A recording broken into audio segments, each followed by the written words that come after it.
A to Z Haryana देखने वाले सारे दर्शकों को सोनू दलाल की राम राम।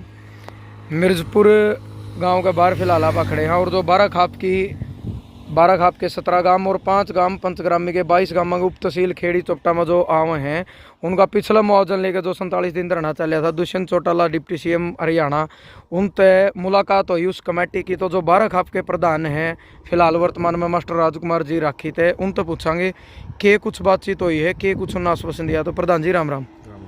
तो दुष्यंत चौटाला जी तो आप मिले हो, कि कुछ बातचीत हुई पिछले मुआवजन लेकर? पिछले मुआवजन लेके सीएम साहब ने ये कहा है कि बहुत जल्द ही आपका मुआवजा समझा दिया जाएगा।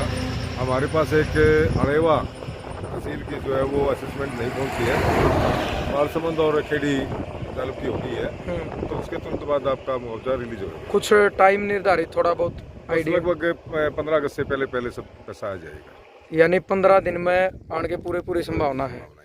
और जो फिलहाल फसल खराब हुई है, सबकी फसल खराब, प्रधान जी इस पर कुछ बोले? इसके ऊपर हमने मांग पत्र उनको दिया है और उन्होंने इस बात को स्वीकार किया है कि हाँ बहुत ज़्यादा नुकसान है। और इस पर उन्होंने कहा है कि 5 तारीख से लेकर 8 तारीख तक 8 अगस्त तक आपकी गिरदौरी कवर कर दी जाएगी और जो भी इंच भर नुकसान कहीं दिखाई देगा वो आपका मुआवजा राशि उसके लिए हम सिफारिश करेंगे। क्योंकि पहले भी 1-2 मंत्री अनूप धानक जी, रामकुमार गौतम जी है, वो बिल्कुल मना कर गए कि भाई कच्ची फसल इसका कोई मुआवजा नहीं बनता। नहीं, देखिए अब सरकार को ये बात सोचना पड़ेगा कि अब कोई समय नहीं है किसी फसल की जाएगा और कच्ची फसल तैयार होगी जब भी पकेगी। 75% खर्चा तो लोगों का लायक लिया था फसल पे। फिलहाल फसल के ऊपर खर्च भी है और अब आगे कोई समय नहीं बाकी रहा है, इसलिए इसको कच्ची पक्की नहीं कह सकते। यदि फसल 3 महीने से ऊपर हो जाती है तो उसको कच्ची नहीं कहा जा सकता। और इस प्रकार से बाजरा, मूंग, कपास तो टोटली खराब हो चुका है और 50% के लगभग धान भी खत्म हुआ है।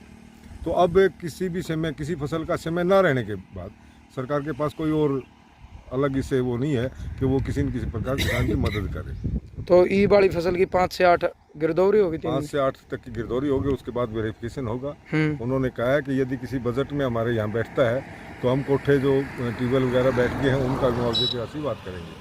उन्होंने थोड़ा सा ये भी दिखाया है कि कुछ बजट सेंटर से पास होता है और कुछ स्टेट से पास होता है। फसल का नुकसान जो है वो स्टेट गवर्नमेंट देती है और जो बाढ़ घोषित होती है तो उससे सेंटर से इनको पैसा मिलता है। तो हम अपने बजट के अनुसार आपको कुछ बता पाएंगे थोड़ा समय के बाद। जो मकान गिरे हैं उनका कुछ बताया? हाँ, मकानों के बारे में वो डिजास्टर वो वेलमेंट लगाई जाएगी और डीसी मैडम से उन्होंने बात किया है कि वो अपने स्तर पर इसका इंक्वायरी करवाए, जांच करवाए, मकानों की देखभाल करवाए, किस किस के वो मकान हुए हैं।